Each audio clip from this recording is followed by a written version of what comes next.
What's up, music fans of the internet? I'm Derek, No, I'm Kevin. and together we're last week's album. We're bringing you two opinions on the best new music, and this week we're talking about Sunday Dinner by Keath Mead, and we're raising the question: is Sunday dinner worth going to, or listening to, or however you want to phrase it? But before we dive in, we're gonna start things off like we always do, drinking a beer. Cheers, Kevin. Everyone at home. Cheers, Derek, and everyone at home. So Keath Mead is a 25-year-old singer-songwriter from South Carolina. He was born and raised in Columbia, but is now based in Charleston. And he is the first artist signed to the label Company, started by Chaz Bundick of Toro y Moi, or Moi.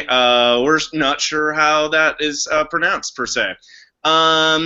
Sunday Dinner is Mead's debut album, as is the record labels here. And this was recorded in only 8 days. However, those 8 days were over a 9-month span. So recorded in a short bit over a long bit, if you will. So before we tell you what it tastes like, why don't we tell you what it sounds like? Kevin, what do you think? Derek, I think this sounds like Ben Kweller and Dr. Dog jamming on contemporary AM gold psychedelia. What do you think, Derek? I like that. I think Sunday Dinner sounds like Jason Mraz, Matt Costa, and Bahamas get together to cook up something tasty, borrowed recipe. Nice. I like that. All right, so let's talk about key tracks then. I'm going with Holiday, which is the 6th track on the album. What did you have? Derek, I'm going with number 3, which is called She Had. So I can kick us off here since it comes earlier on the album. It starts with acoustic strumming, falsetto voice, electric noodling.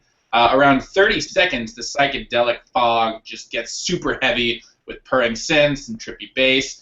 Then it shifts again to sort of retro pop with foot-stomping drums and bright jingly guitars. And it sort of continues this cycle through these 3 different movements of acoustic, psychedelia, and pop throughout the song. Lyrically, it's about a young girl who caught his fancy.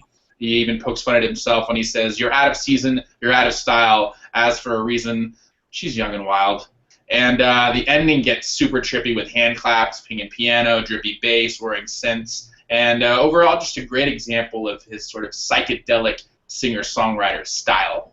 So definitely check out number 3, She Had. Tell us about Holiday, Derek.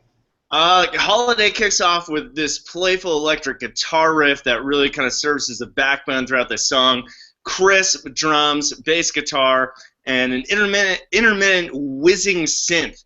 There's kind of more synths and other kind of electronic distortion stuff later on, but this one it's even kind of pronounced from the very beginning.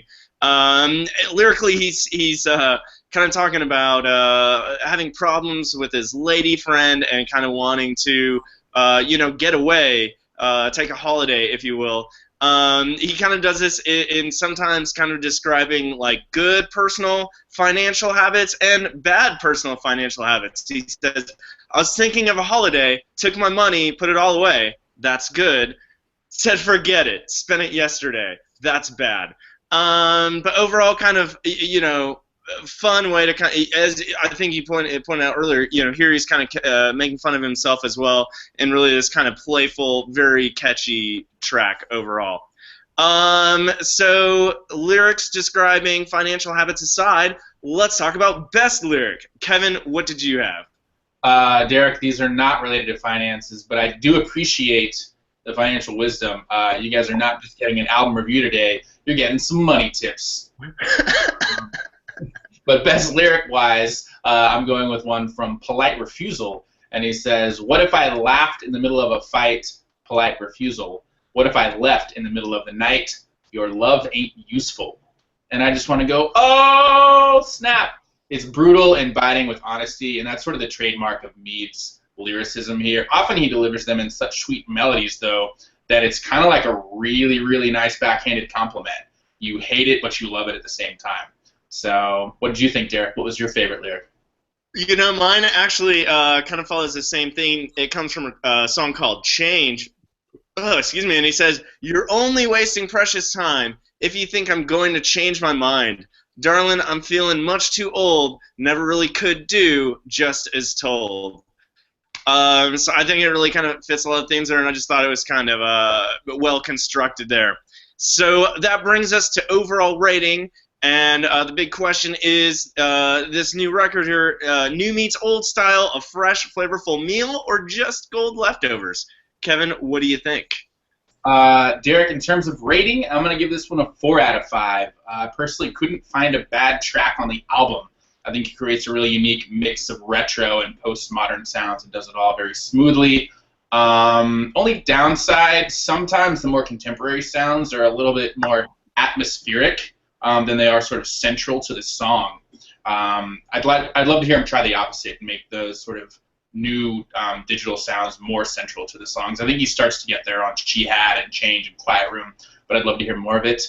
And is this a flavorful meal or just cold leftovers? I think it's quite tasty. I think he always finds a smooth way to blend the old with the new. Sometimes it's obvious, sometimes it's subtle, but it's always really satisfying.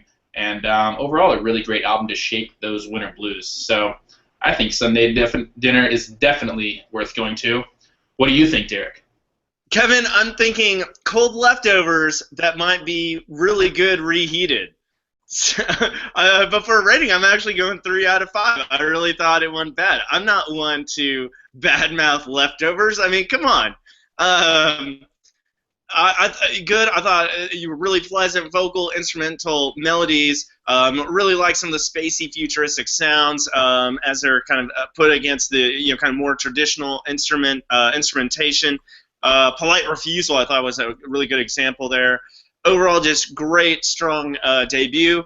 At times, I felt like I was kind of left wanting a little bit more, and I think it was kind of getting back to what you were talking about earlier. Maybe kind of embracing some more of the contemporary sounds, or instead of just letting them be atmospheric, if you will. So maybe along those lines. But overall, it was hard to kind of find really anything bad to say because overall, I just thought really strong debut.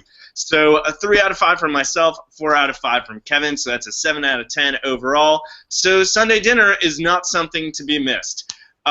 Thanks again for joining us here at last week's album. Don't forget to subscribe to our channel and join us again next week where we'll continue to bring you 2 opinions on the best new music. Till next time, I'm Derek.